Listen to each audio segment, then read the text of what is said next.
Well, a very good evening to you, Trinidad and Tobago, and of course our viewers here on TV4. I'd like to welcome you to another edition of Sports Wednesday, or regular Wednesday feature, of course, where we look at the state of play regarding several sporting disciplines here in Trinidad and Tobago. So it is good to have you join us for these very, of course, informative sessions, and where we can take your questions, your interaction, and talk to some of the administrators and the players in the various sporting disciplines. Of course, it would be remiss of me if I didn't, wish, although we're not talking cricket today, but wish the West Indies a much better day tomorrow.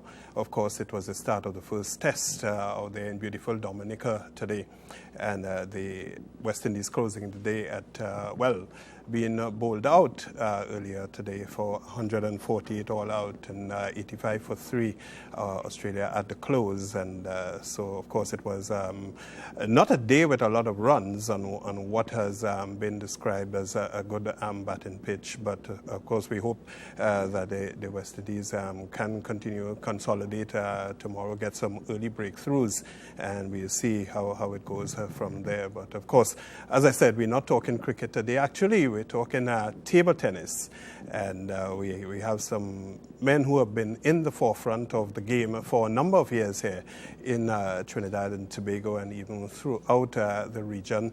So first off, let me welcome to the set this evening the president of the Caribbean body. Actually, it's Mr. Stanley Hunt. He's once again at the helm of the Trinidad and Tobago Table Tennis Association.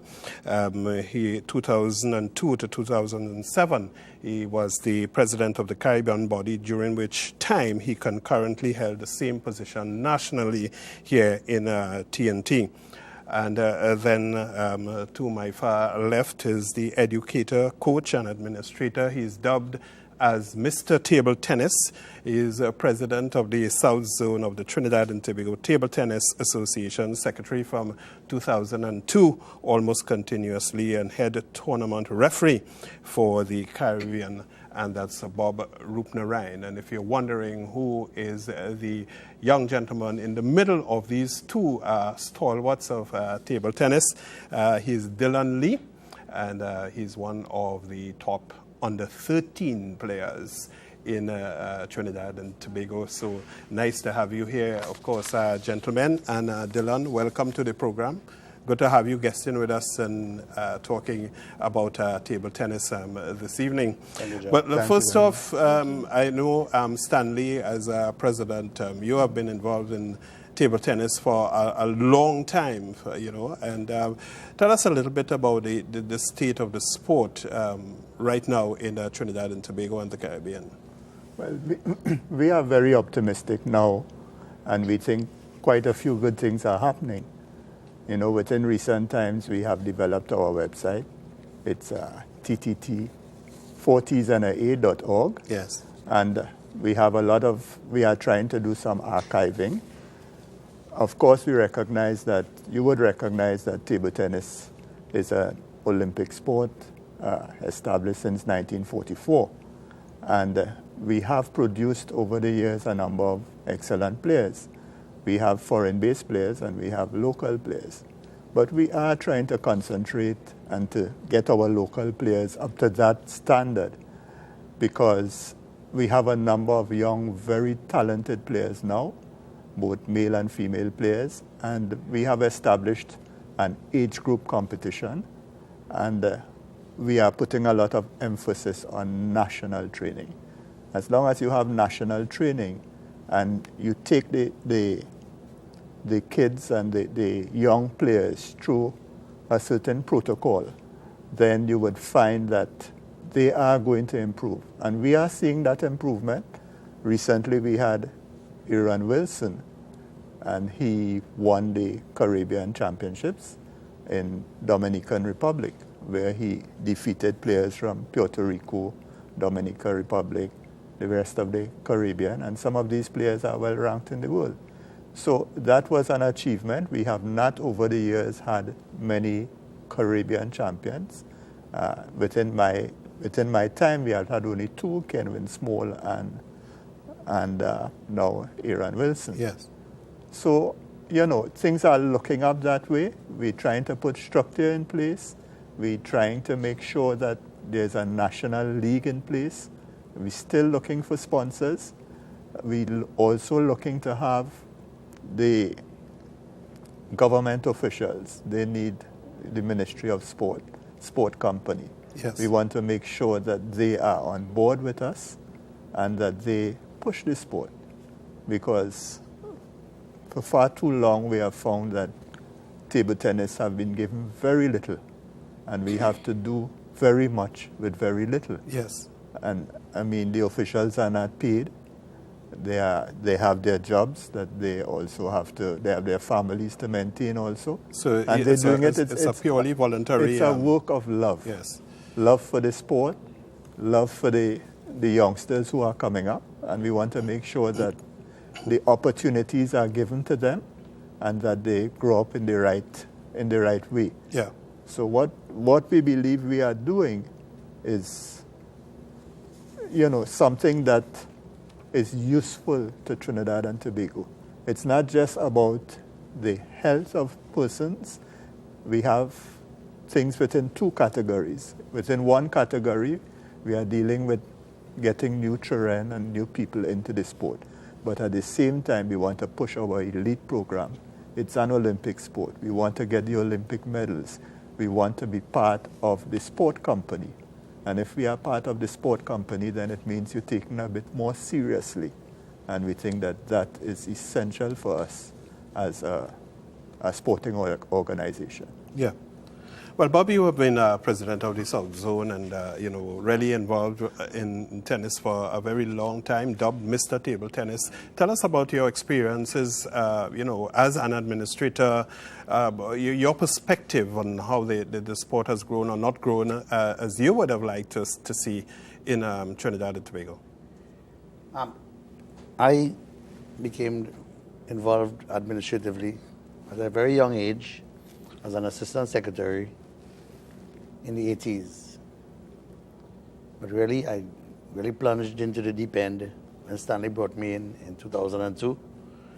And we formed a formidable team, because at that point in time, the game had died. Really? The game had almost disappeared from the media, and we were going through some rough times. Yeah. We were starting to face challenges from the DVDs and the videos, cable. So now, instead of going out to play, they were staying in and looking at basketball, a golf match in Tokyo, yeah. And then all of these distractions. So we faced our challenges. I think one of the best things that we would have been able to achieve in that tenure is we were able to get the Caribbean Federation to recognize championships and the under 10, under 13, under 15. Which was not the case previously. No. Yeah. We just had one under 18 event. And with that, we saw the game start to grow, both locally and in the Caribbean. We also, at that point in time, introduced age group tournaments into Trinidad Table Tennis, Trinidad and Tobago Table Tennis, and you will be amazed. People are amazed when they come into a tournament and they see so many young ones playing and playing very well. Yeah. And it just goes to show that the game is alive. People love the game. People want to play. But back to your question, from an administrative point of view, I feel disappointed. Disappointed in that not many of the persons who would like to see things happen are coming forward. Yeah. And we are in a new age now where people must be paid for everything. The days of volunteerism are almost gone. Sometimes I feel I'm the last fool in sport. And I think that we really need the support, more support than we have. Support in terms of manpower, in terms of getting the respect as administrators, because not that we're asking for salaries, Yeah. but even those who have their jobs, to represent TNT nationally, it's a big challenge. Yes. People are not giving out their time, and the players become frustrated sometimes because their expectations are high. And when we sometimes don't Match them or match come up their- to it. Yes, they don't understand the pressures that we undergo, And I would love to see some things happen, just like Stanley said. Sponsorship, the respect from the powers that be. And I'm telling you, I am sure that this game can grow, can spiral in a very short time if we get that support. Great. Well, let me bring Dylan in. Dylan is a very young player. Tell me, how did you get introduced to the sport of table tennis? Well, first, my sister was in the sport, and then I wanted to try it out. So I followed her, and it was a good sport, so I stayed with it, and I've been in it for 2 years now. Okay. Yeah. Tell me about some of the competitions that you have won, some of the players that you came up against in your age group. Well, right now, like the tournaments that I've won most are North Zone, and I've won a few others, but right now I'm placed second in under 13, and my goal is to become first. Okay. So where you see yourself going? What's your vision for yourself as you progress and you win all these tournaments and so on? Where do you see yourself going in the sport? Let's say 5 years from now, because you're pretty young, and I'm sure you have a lot of years. Once you stay healthy, physically fit, and so on, you have a lot of years ahead of you. Where do you see yourself going in the sport? I see myself staying with it and going along with it. It's become part of my life, so. Okay. Yeah. And how do you manage to balance it? Because I'm sure you're probably in school. Yeah. How do you manage your studies with training and the tournaments? Oh, well, I train after school 4 to 8. I usually train Mondays and Wednesdays and sometimes Saturdays, and it doesn't affect my schoolwork. Okay, so you're able to strike a nice balance between the Yes. two. Great. Well, we come back and talk a little bit about, some of the things that you're preparing for, some of the tournaments that you would like to enter. And, I know now it's an Olympic sport and everybody aspires to get there on that big stage. But, gentlemen, I want to talk, and, Bob, you can feel free, even though I'm posting the question to Stanley, but feel free to join in at any point in time, and as well as Dylan, of course. You talk about becoming part, and it seems to be the perennial cry. I mean, how do we get the support? How do we get persons involved? You talk about the influence of other sports on cable and, national television and stuff that took away that attention from table tennis. And it seems to be the perennial cry. You talk about getting recognized by the sport company of Trinidad and Tobago. And it was one of my later questions, but as you raised it, I want to flag it right now. In terms of, you have been an Olympic sport for a number of years. How do you get into or manage to get, what is required for you to get that kind of recognition? I think what happens is that the government or the Ministry of Sport, they look at the sport, the sport who they believe could produce medal-winning athletes. Yes.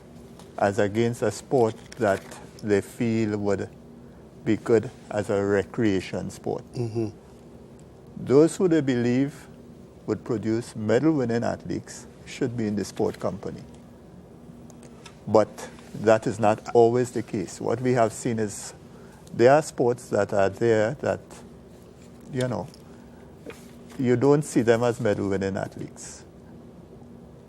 Table tennis, we have medal-winning athletes. And the athletes that are coming up, we have youngsters they have shown that form and that capability from an early age. But they need the international exposure. Yeah. They need to have the coaches coming to Trinidad. And there was a plan.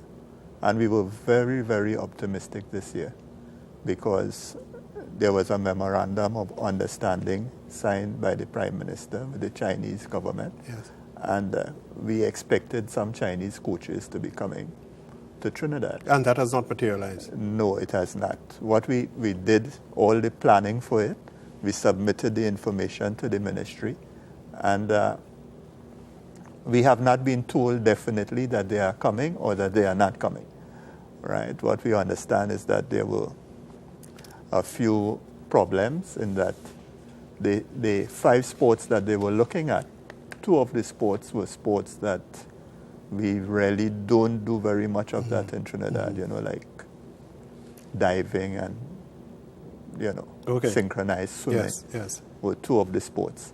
But some of the other sports, they're very popular in Trinidad. Yeah. And table tennis is one that we know it's China's national sport. And we were thinking, look, there's going to be a Chinese embassy in Trinidad and Tobago, right? And that's something big, that's something huge, Yes. because China is a world power. Yes. And here it is, you have players and you have people in Trinidad and Tobago who can take that sport forward. So why aren't we getting that, that support in order to take the sport forward? But we're going to take a short break, and when we come back, I want to talk a little bit about how we can, what initiatives we need to undertake to ensure that we take the sport forward. And, in terms of the recognition as we go forward, because you're now an Olympic sport, and therefore, you need to be preparing athletes for that stage of competition on the world stage. Well, we talk a little bit about that when we come back. Of course, we're discussing table tennis on this edition of Sports Wednesday with our guests Stanley Hunt, Bob Rupnarayan, of course, Dylan Lee. We are streaming live at www.facebook.com/our TV4 and gisltd.tt/TV4. Twitter, the hashtag Sports Wednesday, our phone numbers, and we are inviting your calls after the break. If you want to get in on the discussion, if you're a table tennis player and you want to talk a little bit about the state of the game as we're discussing here, you can telephone us at 675-8747, 675-8749, and engage our panelists for this edition of Sports Wednesday. Stay with us. We'll be right back after the break.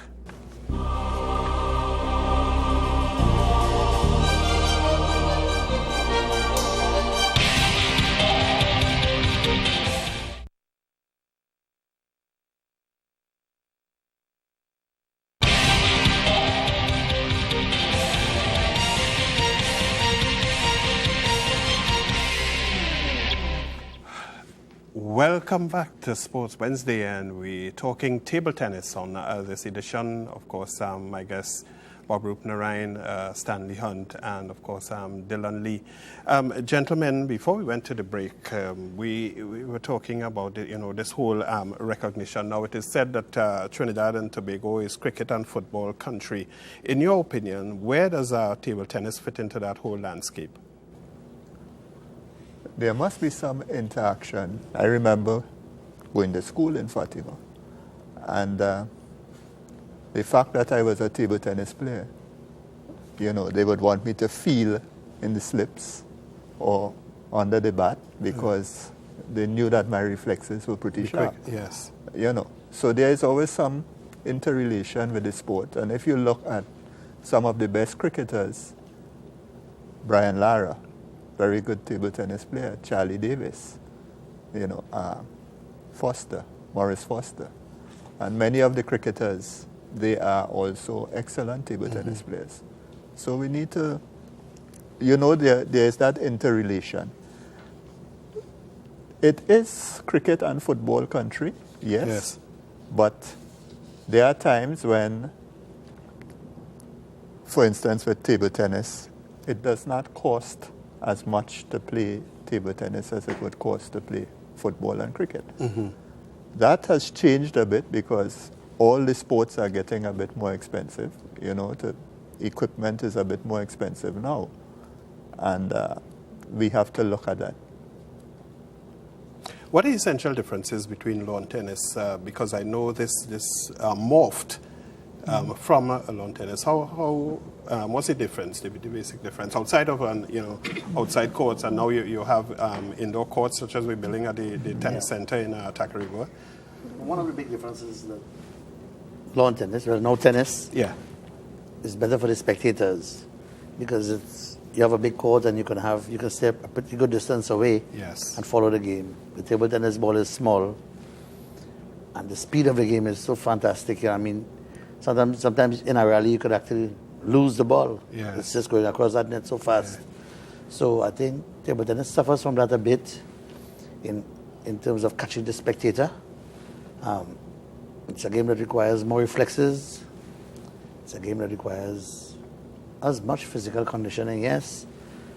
It seems not to be a hard game because you're just around the table, but believe me, you can soak a jersey down in 5 minutes. Yes, yes. When you're playing table tennis. They're both fantastic games. I've played both of them. Which one do you prefer? Table tennis now. Table tennis Yes. now. What are some of the challenges, Bob, that you have faced as an administrator in terms of trying to push the sport? And Stanley, you can of course chime in on this in terms of the facilities, because you talk about the facilities, the equipment, and all of the things that you need to successfully prepare players. And so especially now that you are engaged in, and you have been for a number of years. I must say the Table Tennis Association, you go back to the days of people like Herman Rubdas and so on, who would have taken teams to China and all of that. Later Aloy Liquai also. Yeah, Yeah, Aloy Liquai as well. He started table tennis, not cricket. That's right. So it seems that as though the challenges continue to be perennial ones. It seems same issues coming up over and over Yeah, John, again, and I'm glad you're saying and seems to be facilities. no end to it. I'm glad you're saying facilities because therein lies the problem. We don't have a home for the game. Yeah. So we have to share, actually fight and compete with other sports for the limited venues that can actually be favorable for table tennis. I remember playing tournaments and when the rain comes down, you have to come with more buckets because the roof is leaking. I remember right now we are playing at a venue where for over a year the lights are not, two of the big bulbs are not there. So after 5:30, 6 o'clock, we can't use half of the court. We have to leave by 7 because another sport is coming in, and we're just into the big final where people have come to see. We don't have good table tennis facilities in this country, and we don't have our home.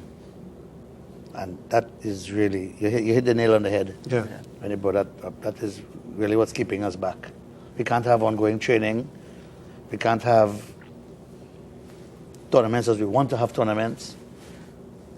We are really stymied by the lack of good facilities and an available facility to call our own. Yeah. So you have not really hosted a big international tournament? We actually have, yes. You have? We've hosted some of the best, most successful Caribbean championships. Yes. In 2007, we hosted a junior championship and a senior championship back-to-back. And table tennis was in the news every day. Yes. We made the back page of the Express. We won gold in Trinidad. We've hosted Caribbean championships many a time.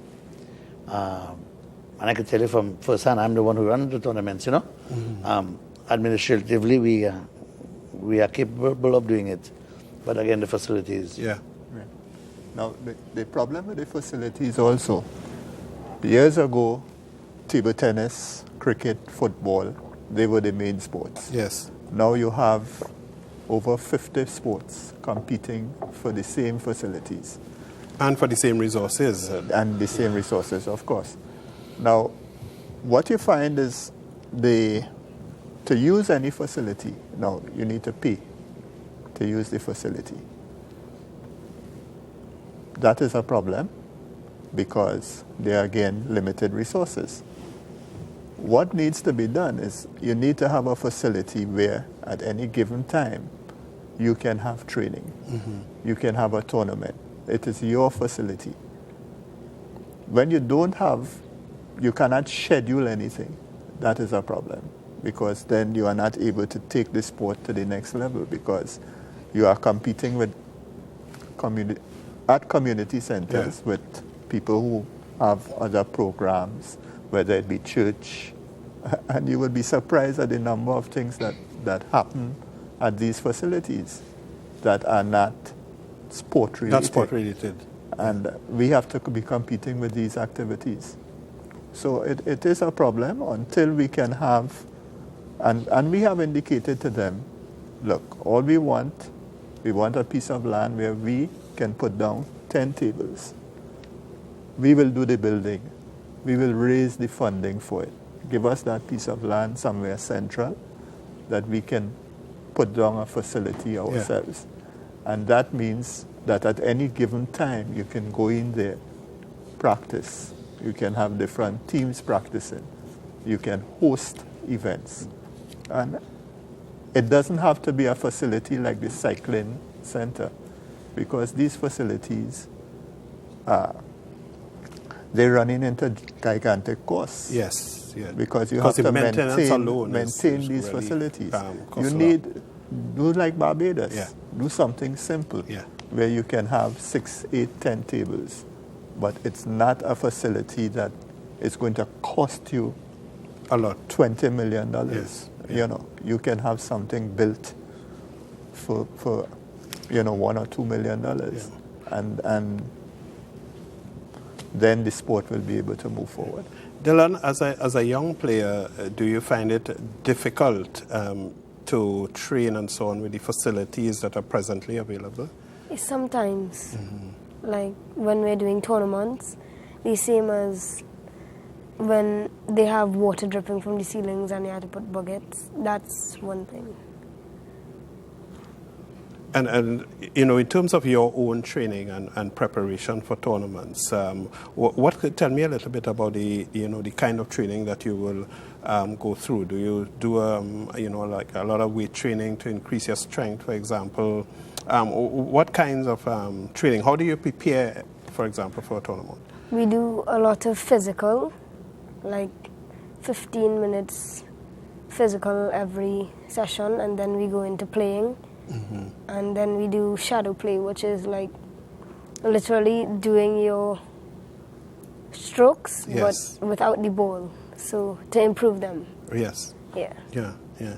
And how would you rate yourself, in terms of some of the players? Are you encouraged by some of the younger players like yourself? How do you see yourself in that mix? And certainly you must feed off the strength of others of your age who you see playing the sport and really progressing. Well, I see myself in the middle. Yeah. Okay. And he is in the same club with Aaron Wilson. Okay. And they have a very good coach in Dennis LaRose. Yes. So that, they have regular practice sessions, and they have players like Shreya Maharaj and, Joshua Maxwell, and all of these are national players. So he's guided by these national players and the national coach, and they are fortunate to have the use of the T&Tech facility. Yeah. So that does help the club, but not many other clubs have that opportunity.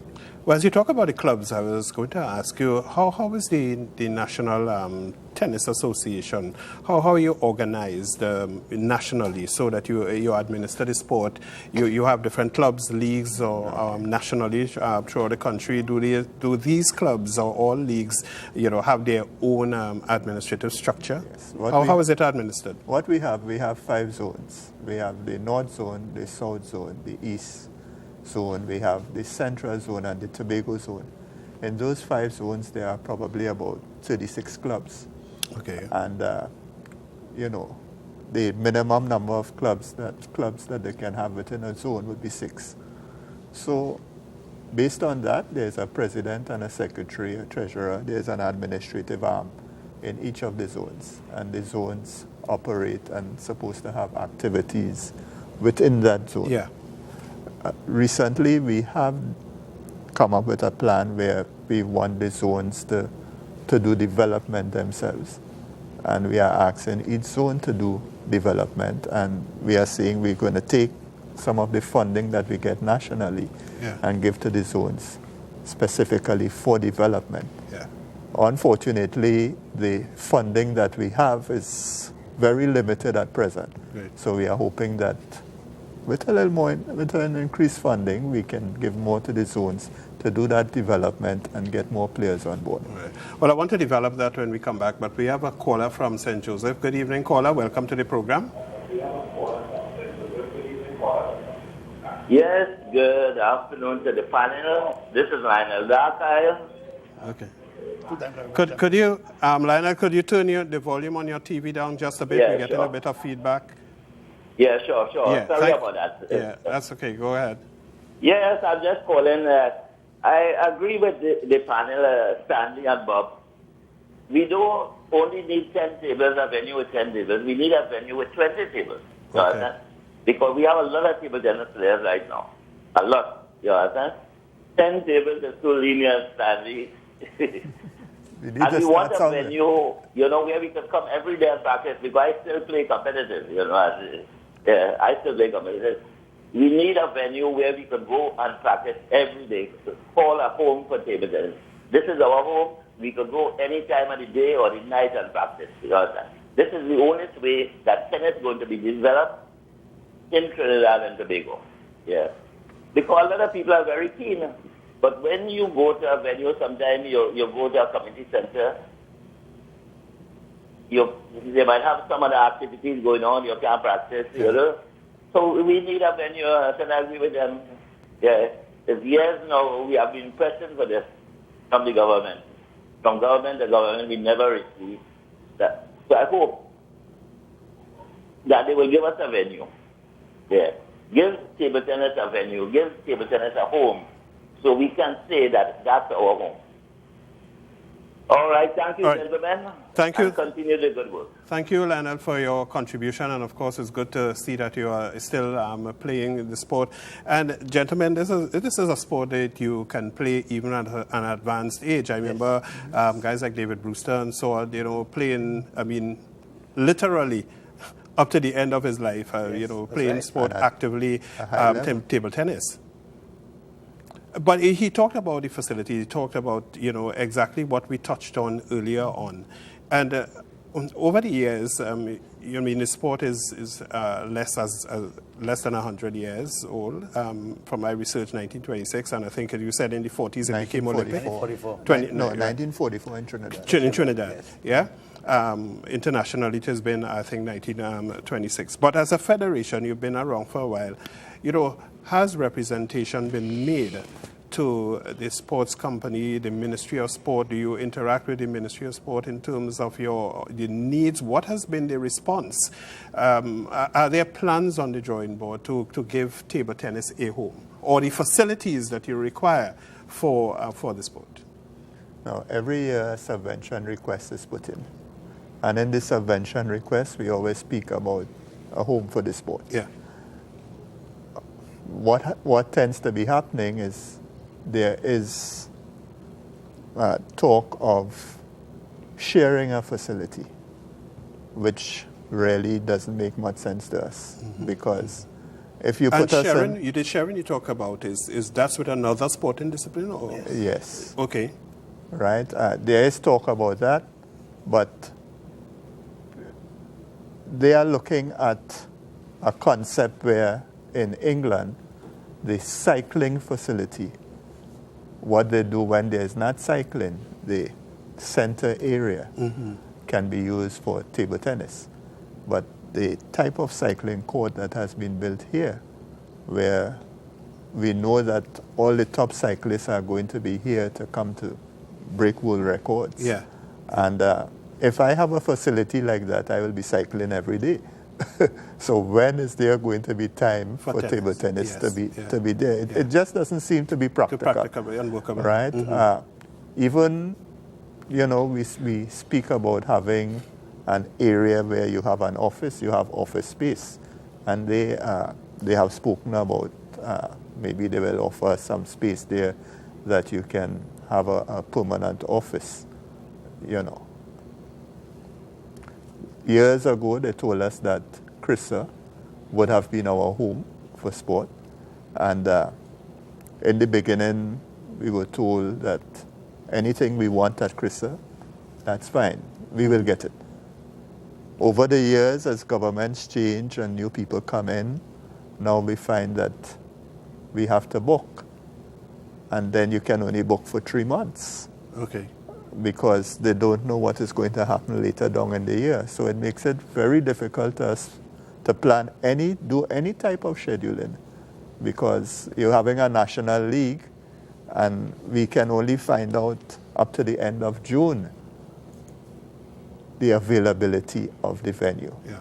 So then you need to go back to them sometime after to find out what will happen between July and September, and between September and December. So, Bob, when you have international tournaments, how do you manage in terms of? I know you use spec sometimes, but what other venues are there for? Let's say some of the international tournaments, which you have held in the past. Yes. UV-Spec is really our best local venue because it has a proper flooring and all of that. We've used Jean Pierre sometimes.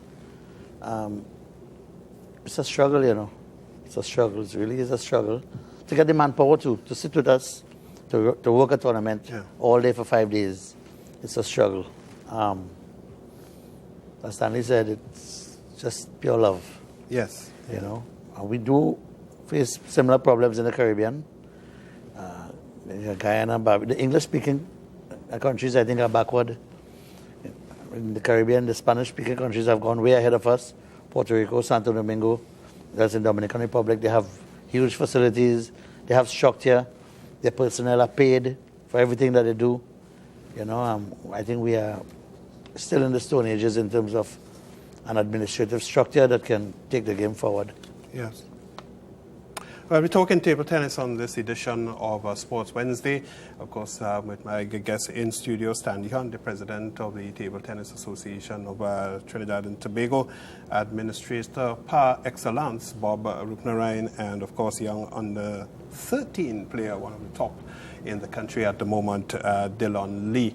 We take a break. We invite in your calls, of course, and you can call us here and get in on the discussion. Of course, if you would like to talk about maybe assistant table tennis. You may be a past player, administrator, and you'd like to assist the sport in some way. Call us and talk to us a little bit about how you can assist the federation in moving the sport forward. Our numbers 675-8747, 675-8749. We take a break. We'll be right back. Stay with us.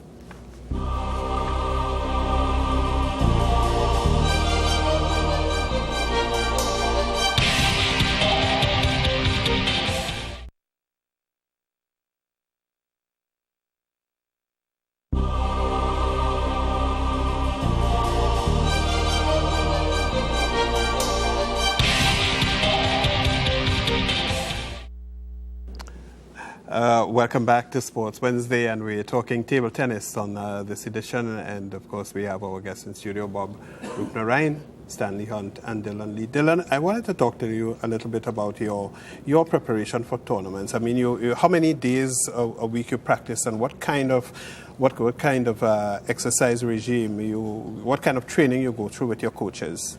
Well, when it comes to tournaments, like 3 weeks before I start training on more days, like 5 days a week sometimes, but now like 4 days a week. Okay. And I will do this. We will also do a lot of drills, like including like my forehand and working on my backhand strokes. Yeah. And yeah. So which one you're stronger on, your backhand or your forehand? My forehand. Okay. What are the techniques you need as a young player to be, top of your game? I need to be able to move around the table very fast, because people that I play against will move the ball a lot. All right. That's not called hiding the ball, though. Yeah. It is. Gentlemen, let's talk a little bit about the technique. What kind of techniques you need to be a successful table tennis player? You went first time. Go ahead. You have to have a whole lot of heart and commitment, because to start from scratch as a table tennis player, to reach the highest levels that we are, it takes a lot of work. It takes a lot of commitment, and there are a lot of tears along the way, because you will be practicing and training, as Dylan is saying, 5 days a week, and going out there to someone who you never met before, who you didn't think was that good, and then you could get totally embarrassed. Yes. And I've seen many people lose and cry and not come back to the game. But the minority, though, because the game is addictive. Basically, you need to spend table time. You don't, I think, really need a coach to be at you 100% of the time. But within the club, the senior people will give you the guidance. You need to start properly. Yeah. Once as a little child, or you started to play, and you have your proper stroke production, the onus is really on the player to go to the next level. The player must want it, and then once the player wants it, it can happen. Because we have a lot of knowledgeable people out there who will give of their advice to the players. And Dylan is lucky he has a coach that works with the team, with his club. But many of the clubs, you find they are just a collection of players. Yeah. They go and practice without any direction, without any guidance, and they have to fend for themselves. And we do produce champions coming out of that also, because of sheer commitment, will, and heart. Yes, yes. We've had some famous names in the sport. Dexter St. Louis, for example, the Edwards family. Yes. And what next is there after these kind of so-called dynasty names? Or what next is there for table tennis? Are you grooming? Stanley will tell you, we have some junior players who have been world ranked and who stand on their own anywhere in the world that they go. Yes. Some names will come to mind. We have Aaron Wilson, we have Aaron Rupnarayan, we have Katrin Spicer, Brittany Joseph. They are 4 really, really bright lights, and I'm yearning to get the exposure now, because the game, their level of game in Trinidad and Tobago has peaked. Yes. And for them to go forward, they need to be taken into the next level, which we as an association cannot do. Most of the players who have reached where they've reached there because of their parents' support, their parents' financial support, and time that the parents would give, and commitment of clubs. Yes. We really have very poor club structure. The reason for that is there's no financing. The people who are running the clubs, who are in charge of the clubs, they do it because of the love. We have Carinage Blasters, which has a good structure. We have Arima Hawks, which has a good structure. We have a WD Youth Table Tennis Club, which recently came into some sponsorship. They have a decent structure also. But after that, we suddenly realized we're in problems. Yeah. And players suffer because of this. So we do have another generation now that's waiting to explode. That have been groomed for and they're waiting to explode, but like I say. Yeah. I think a lot of good things are coming out of UTT also. And I have been very impressed with what is happening in Tobago, because the Tobago structure is very good through Dexter, but we have found that they have been producing players. Yeah. The problem with that is the players don't seem to be staying in the game. But Why is that though? Why do you think that is so? I think with the Tobago players, most of the times they leave Tobago. Okay. They either migrate or they...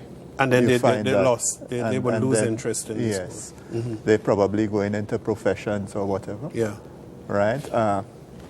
Then the question of technique, they need to have that coach. We needed to have a Chinese coach, a European coach, somebody who could take the sport to the next level. Okay. Right? Unless we have that type of coaching here, we are going to struggle. Okay. Well, let's take a caller from Couva. Good afternoon, caller, and welcome to the program. Hello, good evening. I'm Yes, enjoying what I'm hearing. But 2 questions, though. In the sense that I hear all these people training, practicing, world rank, all kind of things, but how can I come and find out about these games, support them a little better? And also wondering, are they successful, like Dexter St. Louis, the Edwards, what's next? What do you do with that success? All right? Thank you. All right. I think what you can look at now, our website, tttta.org. All the information on table tennis is now on that website. We are trying to archive the sport. We are trying to show all the programs that we are having. Okay. And I think you should give that onto website one more time. Yes, ttta.org. 4 T's and an A. Okay. Okay? And all the information you can find out where the coaches are, where the clubs are, where the zones are, who are the people you can contact. All that information is on the website. Now, let me talk a little bit about we talked spoke about the challenges and and administration. Of course, you gentlemen, you would say that you have devoted your life to the sport. Are we grooming another generation of administrators? Do you find that you have a challenge now with people coming forward? You talk about, some people not willing to give up their time freely, and you have to give up a lot of your time voluntarily to really assist and administer the sport. Right? Are you grooming another set of administrators after, you all have exited the scene or whatever, and to really carry the sport forward? Well, I'm seeing the Olympic Committee is trying to do that. Okay. They have a number of sports administration courses, and we try to get persons to attend those courses. In addition to that, we are seeing there are one or two people from within the clubs who we think have a good future. Yeah. The problem is, as Bob indicated, times have changed. Yes. Nobody is going to do the type of work that Bob and I did for free. Mm-hmm. Everybody now believes that it's got to be monetary compensation. There must be some sort of compensation, and that is going to be a problem. Yeah. We think that we're going to try to put the structures in place for that to happen, but it must have the support of the ministry, and we need to have the sponsorship support. And we ourselves are going to be indulging in the fundraising aspect of things, But it is a collective issue, and we need to be able to address it. I take it we are part of a Caribbean federation and maybe a wider Latin American association of table tennis. How do these associations, how do we fit into that kind of structure? Do you have developmental programs throughout these regions that, let's say, Trinidad and Tobago players can benefit from? The answer is almost no. Okay. As I said, the English-speaking Caribbean is still in the Stone Ages when it comes to that. But the Spanish-speaking countries have gone way ahead. We actually have now teams and clubs and players from our country. Mm-hmm. Dylan and his club, they've done it last year. They're doing it again. And they are going to Santo Domingo, staying in camp for a month, for 3 weeks. And because those countries have the structure. Okay. Yeah. And so now we are piggybacking on them. Yes. Because they are doing something right. Correct. Well, we have seen, for instance, Puerto Rico, they have players going to China and staying for a month. They have players going to Spain and going on scholarship in Spain. Yeah. And the parents allow the kids to go and they study and they play table tennis in Spain. John, let me just jump in here. And you have probably about a minute, because we're closing. Oh, okay. Well, I guess what I want to say won't take a minute, but these countries, the top players that they are sending to Spain and to China, those top players, they have a future. They're going to come back and be paid to work in the table tennis system and be paid as coaches. They already know that. Yeah. Our players, if they don't pass CXC, can't get a job. The game can't pay them, so we lose them. Yes. Dylan, as a young player, where do you see yourself going? What do you see for yourself in the future? And I know, everyone aspires to get to the Olympics and so on. Do you see that somewhere down the road for yourself? Yes. Okay. Yes. Yeah. And in terms of development and so, what would you like to see better for the sport? Better venues. Better venues. Yeah. Okay. All right. And Stanley, I'll give you the closing comments as president. Well, if we get the support, we need, above all, table tennis must be part of the sport company. And if that should happen, then we know that they are treating the sport seriously. Yes. That, I think, is crucial to us. We also need certain, when you look at the National League, we need to get a sponsor on board for the National League. Okay. And if we can get a sponsor on board, it will encourage the top players to put out even more. Great. And when the top players do well, then those who are immediately under them, they will start to do well also. Yeah. Gentlemen, I want to thank you all for coming and guesting with us. I take it that we have not ventilated all of the issues in table tennis, but of course there'll also be another opportunity to do so in the future. And of course, we will be following your progress very closely as we seek, through these media to really try and articulate and ventilate some of the issues so that we can get some attention to them and see sport grow in Trinidad and Tobago, produce the kinds of champions that we know. We do have the innate talent. It's a matter of developing it and providing the right resources for that development to take place. So I want to thank you very much. Of course, Stanley Hunt, President, Table Tennis Association, Bob Rupnarine, I want to call him Administrator par excellence, and of course our very young player, Dylan Lee, one of the top under 13 players currently in the sport in Trinidad and Tobago. And of course, we want to wish you all the best, administrators and players alike, like Dylan and the others, all the best as you move forward in the future. And thank you for joining us here for this edition of Sports Wednesday. Of course, we'll be back with another edition next week, Wednesday, God's willing.